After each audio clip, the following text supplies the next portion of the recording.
தினம்தோறும் விளக்கேற்ற நல்ல எண்ணெய் இதயம் நல்லெண்ணெய்.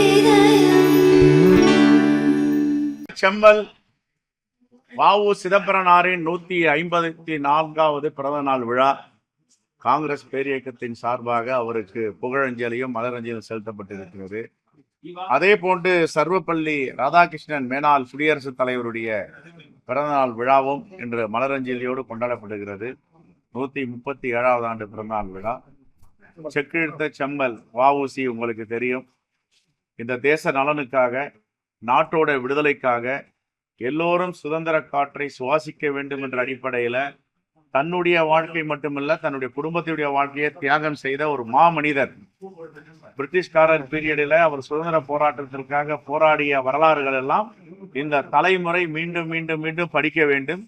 எப்படியெல்லாம் காங்கிரஸ் பேரியக்கமும் அந்த தலைவர்களும் சுதந்திர போராட்டத்தில் தன்னுயிரை கொடையாக விடுதலை போராட்டத்தில் கொடுத்தார்கள் என்பதை, அதே போன்று அவர் வாழ்நாளில ஏழ்மையான நிலையில் வாழ்ந்து சென்னை பெரம்பூர் பகுதியில், சிந்தாதிரிப்பட்ட பகுதியில் வாழ்ந்ததாக அறிகிறோம். எண்ணெய் விற்று கடைசி காலத்தில் வாழ்ந்தார் என்ற வரலாறும் நாம் படித்திருக்கிறோம். அப்படிப்பட்ட மகான்கள் இந்த தேசத்தில, தமிழ்நாட்டு மண்ணில பிறந்திருக்கிறார்கள், வாழ்ந்திருக்கிறார்கள், சுதந்திரத்திற்காக போராடி இருக்கிறார்கள். ஆனால் எதற்காக இந்த சுதந்திரம் போராடி பெற்று தந்தார்களோ, இன்று அதை கருத்துரிமை, பேச்சுரிமை, எழுத்துரிமை, கடைசியாக இருந்த வாக்குரிமையும் பறிக்கின்ற நிலையில் தள்ளப்பட்டிருக்கிறது. இதையெல்லாம் இந்த தலைமுறை படிக்க வேண்டும் என்று நாங்கள் வேண்டுகோள் வைக்கிறோம். திருநெல்வேலி மாநாடு எப்படி இருக்கு? வாக்கு திருட்டுக்கு எதிரான அந்த மாநாடு முக்கிய தலைவர்கள் யாரெல்லாம் ஏற்கனவே ராகுல் அங்க பண்ணியிருக்கிறாரு. இந்த தமிழகத்துல என்ன மாதிரி ஒரு தாக்கம்? நாளை மறுநாள் ஒரு மிகப்பெரிய பிரம்மாண்டமான வாக்கு திருட்டு, வாக்கு அதிகாரம் மாநில மாநாடு காங்கிரஸ் பேரியக்கம் நடத்துகிறது. நான் இன்று திருநெல்வேலி சென்று கொண்டிருக்கிறேன். அங்கு எங்களுடைய சட்டமன்ற உறுப்பினர்கள், நாடாளுமன்ற உறுப்பினர்கள், கட்சியுடைய முக்கிய தலைவர் பெருமக்கள் எல்லாம் பணியாற்றி கொண்டிருக்கிறார்கள். அங்கே தலைவர்கள், அகில இந்திய தலைவர்களும் தமிழ்நாட்டை சார்ந்தவர்களும் உரையாற்ற இருக்கிறார்கள்.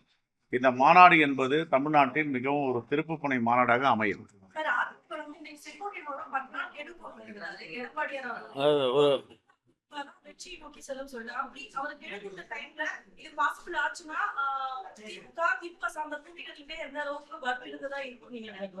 அந்த பாஜக அதிமுக கூட்டணிக்கு தமிழ்நாடு மக்கள் கெடு கொடுத்துட்டாங்க. அதனால இதையெல்லாம் பார்த்துட்டு இருக்க டிடிவி தினகரன் வெளியில வந்துட்டாரு.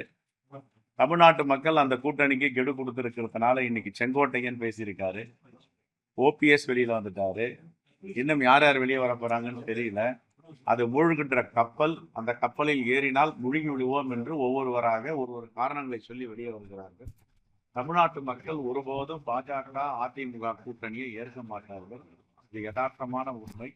இன்றும் தமிழ்நாட்டுக்கு கொடுக்க வேண்டிய ஜிஎஸ்டி பணம், நம்முடைய உரிமை தொகை, இரத்தமும் வேர்வையும் சிந்தி தமிழ்நாட்டு மக்கள் கட்டுகின்ற வரி பணத்தை, நம்முடைய பங்களிப்பை 50 விழுக்காடு கொடுக்க வேண்டும், 20 விழுக்காடு கொடுக்கிறேன் என்று வம்படி செய்திருக்கிறார்கள்.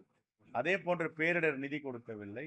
மாணவ செல்வங்களுக்கு அடுத்த தலைமுறையை உருவாக்குகின்ற பள்ளி கல்வித்துறைக்கு கொடுக்க வேண்டிய நிதியை தரவில்லை. கேட்டால் மும்மொழி கொள்கையை ஏற்றுக்கொள்ள வேண்டும், புதிய கல்விக் கொள்கையை ஏற்றுக்கொண்டு கையொப்பமிட்டால்தான் நாங்கள் பணத்தை கொடுப்போம் என்று சொன்னால் இது எவ்வளவு பெரிய ஜனநாயகத்துக்கு எதிரான செயல் என்பதை தமிழ்நாட்டு மக்கள் புரிந்திருக்கிறார்கள். ஆகவே இந்த கூட்டணிக்கு வாக்கில்லை, ஏற்றுக்கொள்ள மாட்டோம். ஆகையால் இதை புரிந்து கொண்டவர்கள் ஒவ்வொருவராக, அண்ணன் டிடிவி தினகரன் நேற்றுக்கு வெளியே வந்தார், இன்று செங்கோட்டையன் அவர்கள் எடு வைத்திருக்கிறார்கள். ஆகவே இதெல்லாம் எதை காட்டுகிறதா? தமிழ்நாட்டு மக்கள் அந்த அதிமுக பிஜேபி கூட்டணிக்கு கெடு வைத்து விட்டார்கள். ஆகவே இது பொருந்தா கூட்டணி, இயற்கைக்கு எதிரான கூட்டணி, தமிழ்நாட்டு மக்கள் ஏற்றுக்கொள்ளாத கூட்டணி என்று.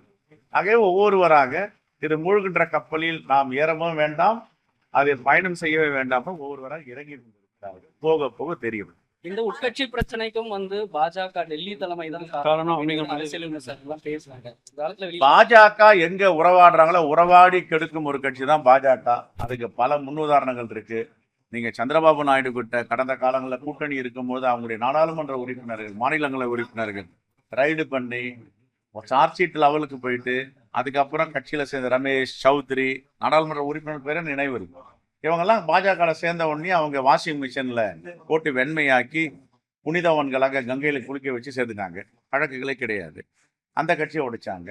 அதற்கு பிறகு மகாராஷ்டிரா, ஹரியானா, பீகார் எல்லாத்துலேயும் அவங்களுடைய சித்து விளையாட்டு இருக்குது. உச்சபட்சமாக கடைசியில் அதிமுகவை என்ன செய்தார்கள் தெரியும், இப்போ என்ன செய்ய போகிறாள்னு தெரியும், எல்லோருக்கும் தெரியும்.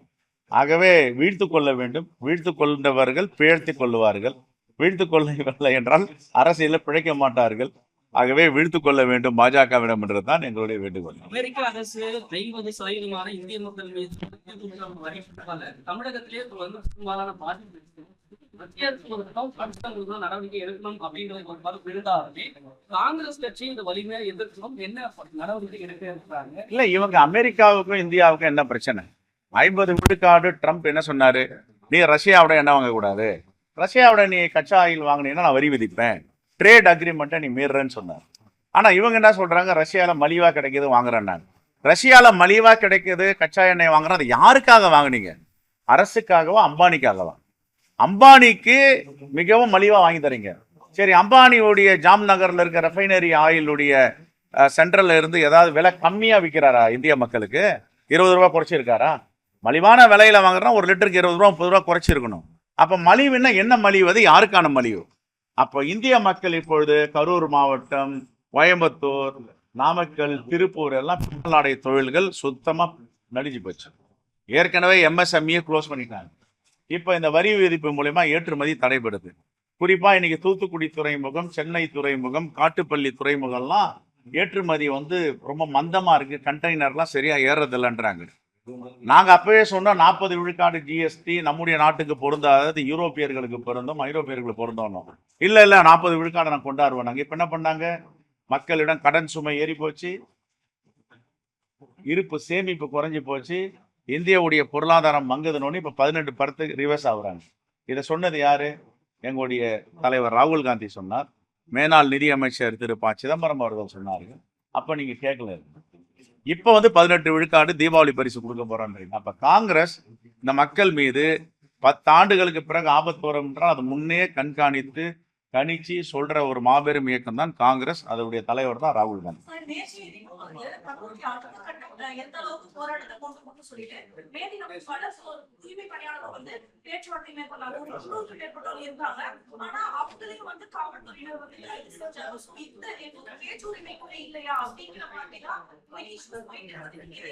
பேச்சுரிமை, எழுத்துரிமை, கருத்துரிமை, வாக்குரிமை எல்லாம் இருக்கு மக்களுக்கு. அதை வந்து யாரும் பிடுங்கக்கூடாது. நான் இப்பதான் நீங்க சொல்றீங்க, நான் தமிழ்நாடு அரசுகிட்டே காவல்துறை நான் பேசுறேன். Right, thank you.